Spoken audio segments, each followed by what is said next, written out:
Ready for a story about faith diplomacy and maybe a little international intrigue? Sounds fascinating. We're diving into the life of Robert Morrison, the first Protestant missionary to permanently settle in China. Morrison. His work's about way more than just religion, though, right? You're hitting the nail on the head. He really laid the foundation for communication and understanding between China and the West. At a time when those two worlds were really just starting to bump up against each other. Exactly, a pivotal moment in history. So picture this, 1807, you set sail for China, a land shrouded in mystery. Ooh, very mysterious. With a language you barely speak and a mission most would call impossible. That's quite a challenge. That was Robert Morrison's reality. Wow. And to really get inside his head, understand his motivations, his impact, we're going straight to the source. Oh, excellent. Primary sources are the best. Journals, letters, the good stuff. Can't get better than that. What's amazing is Morrison wasn't born into this life of privilege. Right, not a silver spoon in sight. His father was a shoemaker in England. Humble beginnings, for sure. Born in 1782, but young Robert, largely self-educated, developed this deep religious devotion really early on. We're talking memorizing scripture by age 13. But he wasn't just blindly following faith. In his writings, you see this real self-questioning. Oh, interesting. So he was wrestling with it a bit. Absolutely. Especially before he applied to be a missionary. That makes sense. Such a huge decision. And get this, he even wrote about being drawn to stories of missionaries being martyred in the West Pacific. Oh, wow. Almost like he was preparing himself for that very real danger. Talk about commitment. That's serious dedication. So this wasn't some whimsical decision. He was really grappling with his calling. He wanted to be absolutely certain it was what God intended for him. And that conviction, it echoes throughout his writing. How so? He talks about facing hardship, persecution, even death, all without wavering. His commitment wasn't about promoting himself. It was about building a bridge to share his faith. Okay, so he's got this intense calling. But how do you even begin to prepare for a mission like this? Right. There wasn't exactly a Missionaries to China guidebook back then. Not at all. This is where Morrison's dedication shines through even more. He throws himself into these rigorous studies in London. Theology, of course, bud. But crucially, he starts learning Chinese. From a man named Young Samtak. A Chinese man who was living in London at the time. Can you imagine? Trying to learn a language like that back then, no dictionaries, no easy resources. It really highlights his incredible perseverance. And even getting to China was an adventure. Oh, I bet. Tell me more. The East India Company, which basically had this iron grip on trade in Asia at the time. Powerful bunch. They refused to give him passage. Really? They wouldn't let him on their ships? Nope. And that detail is actually super important. It shows the really complicated political situation Morrison was walking into. That's right. The East India Company held a lot of sway. Their refusal forced him to detour all the way to America. Wow, talk about adding complications. Which, if you think about it, kind of foreshadows the difficulties he's going to face navigating Western powers in China. Interesting. It's like a little taste of the challenges to come. And it makes you realize how limited travel options were back then. Absolutely. But there's this great anecdote about Morrison during his detour. I love a good anecdote. What happened? So he's on this ship, and the skeptical captain, learns about his mission to China. I can only imagine the captain's reaction. And he asks Morrison, do you really think you'll make any impact on the Chinese? What a question. What did Morrison say? Morrison, totally unfazed, replies, I cannot, but I believe God can. Wow. What a powerful statement. That right there sums up his unwavering faith. And the sheer audacity of his mission. You get the sense he was ready to face down any obstacle. And boy, were there obstacles. Starting the moment he arrived, he gets to Guangzhou, known to Westerners then as Canton. Canton, familiar name from those old trade stories. And he's immediately hit with challenges. Like what? Get this, Chinese law actually forbade teaching their language to foreigners. Whoa, they were serious about controlling outside influence. It was a huge risk for anyone to teach him. I can only imagine the trust it took for those teachers to come forward. It speaks volumes about Morrison's determination. It really does. He had to find ways to learn undercover, basically. He was living a double life almost. Adopting local customs to blend in. Wow, talk about dedication. Learning to eat with chopsticks, wearing local clothes. All while under this constant pressure and threat of discovery. It's like something out of a spy novel. And this approach, it really contrasts with the colonial attitudes that would pop up later. That's right. He wasn't trying to impose himself. Morrison understood that to bridge the cultural divide, he had to show respect. He was going way beyond just surface-level cultural exchange. He was deeply immersing himself. And let's not forget, he did all of this while already tackling a massive undertaking. Oh yeah, we can't forget about that. Translating the Bible into Chinese. A monumental task, even today. But in 19th century China, with the limited resources he had under constant suspicion. It's almost impossible to grasp how difficult that must have been. And it wasn't just about swapping words. He had to decide which dialect of Chinese to use. That's a really crucial point, because that choice would determine who had access to his translation. Exactly. He could have gone with the dialect spoken by the elite, but that would have alienated a huge part of the population. He wanted it to be read by as many people as possible. So which dialect did he choose? He went with a style that was elegant, but still accessible. A balance between beauty and clarity. He published the New Testament in 1813. That's incredibly fast. And then the complete Bible with William Milne, another missionary who joined him in 1823. A true testament to their collaboration and dedication. And as if that wasn't enough, he also started working on something else remarkable. Wait, there's more. The first Chinese-English dictionary. Seriously.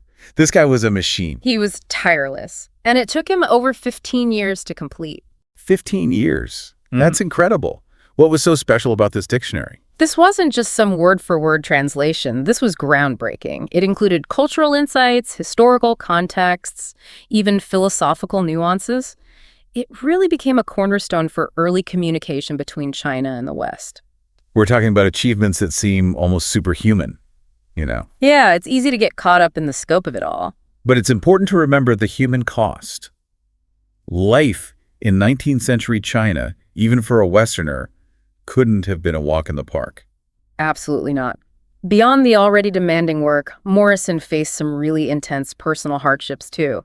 Isolation, the loss of his first wife Mary and several children. Wow. These were burdens he carried right alongside his work. It's a good reminder that behind these huge accomplishments was a real person dealing with profound loss and difficulty. Right. It makes you wonder, how did he cope? How did he keep going? His diaries actually give us a little window into those struggles. Oh, interesting. What do they say? Moments of doubt, loneliness, even despair. That's heavy stuff. But you know what shines through?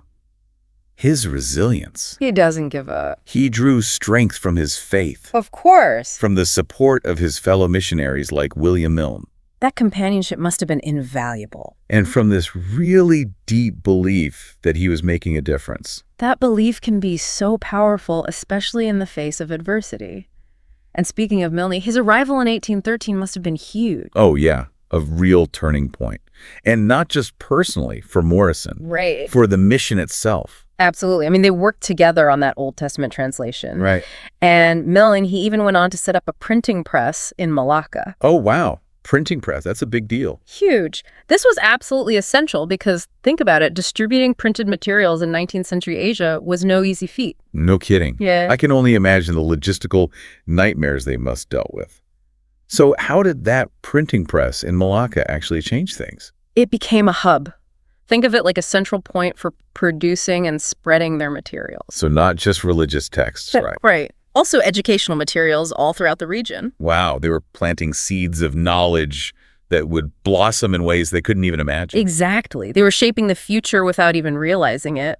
But let's not forget, Morrison was still navigating those tricky relationships with Western powers. Right. He was walking a tightrope. Didn't he face some criticism for working with the East India Company? He did, which is kind of ironic considering they wouldn't even give him passage on their ships at first. The irony. But his work was starting to get noticed, wasn't it? Oh, yeah. He received an honorary doctorate from the University of Glasgow, Impressive. met King George IV, Wow. even became a fellow of the Royal Society. Okay, those are some serious accolades. He was becoming pretty influential. He was making waves for sure. But more importantly, his work inspired others to follow in his footsteps.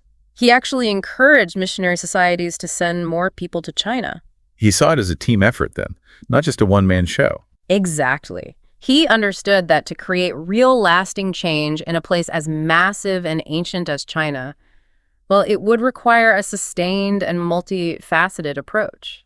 And it's fascinating that he was open to working with people from all different backgrounds. Oh, absolutely. And not just other Protestants. We're Right. talking Catholics, Dutch missionaries, even secular scholars. Wow.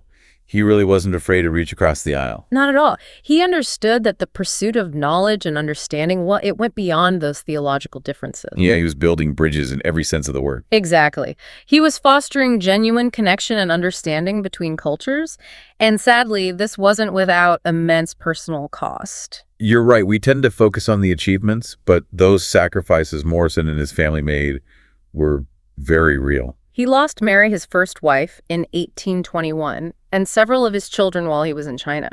It's easy to forget about those human costs when you're looking back at history. It's a stark reminder of the challenges he faced, both personally and professionally. Because it was just personal loss, right? Right. Even with the success of the Bible translation and the dictionary, Morrison still had his critics. Oh, yeah, he definitely wasn't immune to criticism. Some questioned his methods, his ties to the East India Company, even his grasp of Chinese culture.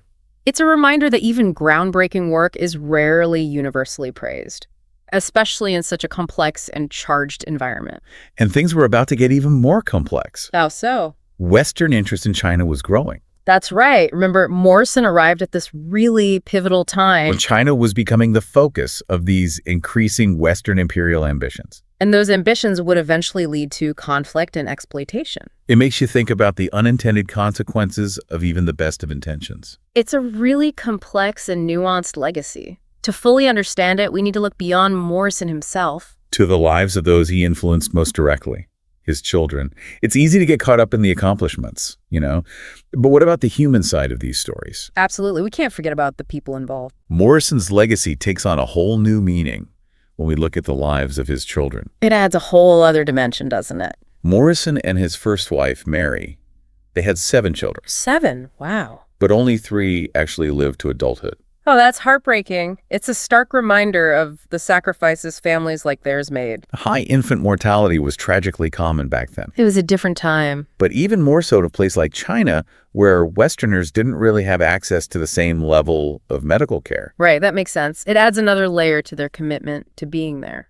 It really does. And for those kids who did survive. Yeah, growing up between these two completely different worlds. It must shape their lives in extraordinary ways. It's fascinating to think about. One son in particular, John Robert Morrison, became a really significant figure in his own right. Okay, so John Robert, this is where it gets really interesting. Tell me more. So John Robert was born in Macau in 1814. Macau, a melting pot even back then. Exactly. Imagine growing up in that environment, surrounded by different cultures, languages. He was literally living in 2 worlds. Yes. And by 16, he was already working as an interpreter for British traders. Wow, 16. His language skills were incredibly valuable. He was bridging worlds from such a young age. That's incredible. And it speaks to his upbringing, doesn't it? Immersed in both Chinese and Western cultures. By age 20, he was appointed secretary and translator to Lord Napier. Lord Napier. The British superintendent of trade in China. Wow, talk about a meteoric rise. He was moving up in the world. But this was also a time of increasing tension between Britain and China, wasn't it? It was a powder keg, the years leading up to the First Opium War. So the son of a man who dedicated his life to peaceful cultural exchange ends up right in the middle of a war with devastating consequences for China. It's a strange twist of fate, isn't it? It's almost hard to grasp. It really makes you think about the unpredictable nature of history. So what role did John Robert play in all of this? Well, because of his language abilities and his position, he became a crucial figure for the British during the war. A key player in a conflict his own father would have opposed. He even helped draft the Treaty of Nanking. The treaty that ended the war in 1842. The one that had such a profound impact on China's future. Talk about a complicated legacy. It really makes you think about the unintended consequences of even the best intentions. It's a good reminder that history is rarely simple. There aren't always easy answers, just people trying to navigate incredibly complex situations. And sometimes the ripples of their choices, well, they're felt for generations. Exactly. And Robert Morrison's story, it's a perfect example of that. His work, his sacrifices, his unwavering faith, they all have this profound impact. Positive and complicated. He left behind a legacy that's intertwined with genuine connection and the seeds of conflict. It's a legacy that's still unfolding even today. And that's what makes studying history so fascinating, isn't it? We get to grapple with these complexities, these contradictions. It's not about easy answers. It's about understanding the nuances, the unintended consequences, the ripple effects of choices made generations ago. It's about recognizing that even in the most challenging of circumstances, there's always hope for connection, for understanding, for a better future. That's something worth striving for, isn't it?